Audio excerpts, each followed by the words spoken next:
श्रीमद् वाल्मीकि रामायण 21वां सर्ग। महाराज दशरथ के पुत्र स्नेह से सने वचनों को सुन मुनि प्रवर विश्वामित्र जी क्रुद्ध हुए और कहने लगे, हे राजन, आप राजा रघु के वंश के उत्पन्न होकर ऐसी बातें करते हैं। वचन देकर आप मुकर रहे हैं, यह तो आपकी वंश परंपरा से उल्टी बात है और ठीक भी नहीं। अच्छा, यदि आपकी यही इच्छा है तो मैं चलता हूँ। आप अपनी प्रतिज्ञा मिटाकर अपने भाई बंधुओं के साथ प्रसन्न रहिए। इस प्रकार बुद्धिमान विश्वामित्र जी के कुपित होने से समस्त पृथ्वी हिल उठी। देवता लोग भयभीत हुए। तब सारे संसार को त्रस्त देख श्रेष्ठ व्रतपरायण एवं धैर्यवान महर्षि वशिष्ठ जी महाराज दशरथ से बोले, आप महाराज इक्ष्वाकु के कुल के वंशज हैं और साक्षात धर्म की मूर्त हैं। आप श्रीमान धृतिवान सुव्रतधारी हैं, ऐसे धर्म का त्याग न करें। तीनों लोकों में आप धर्मात्मा कहकर प्रसिद्ध हैं, अतः आप अपने धर्म की रक्षा कीजिए, अधर्म ना कीजिए। हे राजन, जो कोई प्रतिज्ञा करके उसे पूरी नहीं करता, उसे इष्ट पूर्त नाशक पाप लगता है। अतः आप श्री रामचंद्र जी को इनके साथ भेज दीजिए। श्री रामचंद्र जी चाहे अस्त्र विद्या में कुशल हो या ना हो, राक्षस उनका कुछ भी नहीं बिगाड़ पाएंगे। फिर जब विश्वामित्र जी जिनके रक्षक हैं, तब श्री रामचंद्र जी का कोई क्या बिगाड़ पाएगा। अरे, अमृत की रक्षा अग्नि चक्र स्वयं करता है, तब क्या अमृत को कोई पा सकता है। यह विश्वामित्र जी शरीर धारण किए हुए धर्म है, बड़े बलवान, इनसे बढ़कर बुद्धिमान तपपरायण इस संसार में दूसरा कोई नहीं। अनेक अस्त्रों को चलाने की विद्याओं में निपुण, तीनों लोकों में चराचर अकेले ही हैं। इनके स्वरूप का ज्ञान हर किसी को नहीं है और ना ही हो सकता है। इनकी महिमा को देवता, ऋषि, असुर, राक्षस, गंधर्व, यक्ष, किन्नर, महारोग कोई नहीं जानता।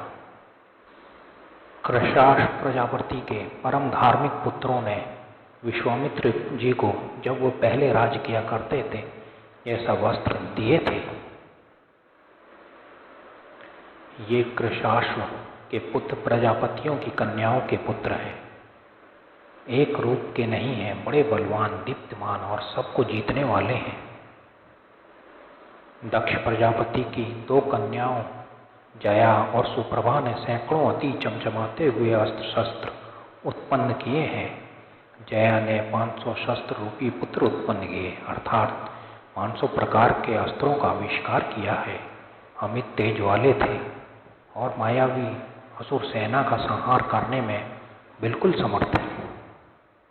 फिर सुप्रभा के भी 500 शस्त्र रूपी पुत्र उत्पन्न हुए, अर्थात शत्रु का संहार करने के लिए सुप्रभा ने भी 500 प्रकार के अस्त्रों का आविष्कार किया। उनका नाम संहारक पड़ा। इनका प्रहार कोई भी शत्रु सह नहीं सकता। ये कभी निष्फल नहीं हो सकते, क्योंकि ये बड़े बलवान हैं। इन सब अस्त्र शस्त्रों को यथावत विश्वामित्र जी जानते हैं। यही नहीं, बल्कि इनके अतिरिक्त और नए नए अस्त्र शस्त्र बनाने का सामर्थ्य भी इन धर्मात्मा में है। हे राघव, इन मुनि प्रवर सर्वज्ञ महात्मा विश्वामित्र को कोई भी बात जो पहले हो चुकी हो अथवा होने वाली हो अविदित नहीं है, अर्थात इन्हें त्रिकाल का ज्ञान है।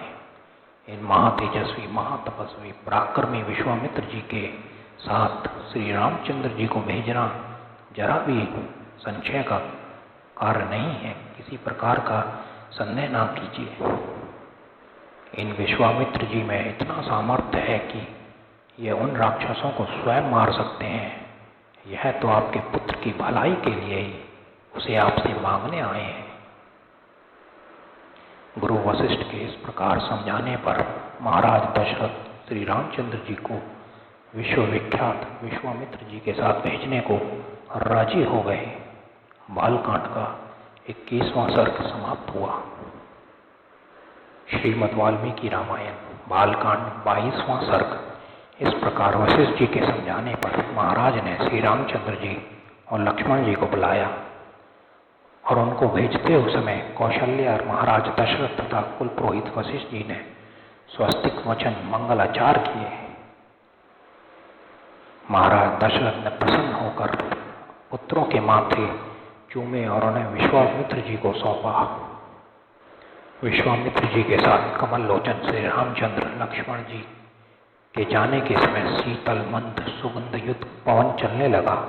आकाश से पुष्पों की वर्षा हुई। देवताओं ने नगाड़े बजाए। अयोध्या में भी जगह जगह राजकुमारों के जाने के समय शंख ध्वनि गाई गई, नगाड़े बजाए गए। सबसे आगे विश्वामित्र थे, उनके पीछे महायशस्वी श्री रामचंद्र और उनके पीछे हाथ में धनुष लिए सिर पर मुकुट धारण किए सुमित्रा नंदन लक्ष्मण जी चले जाते थे।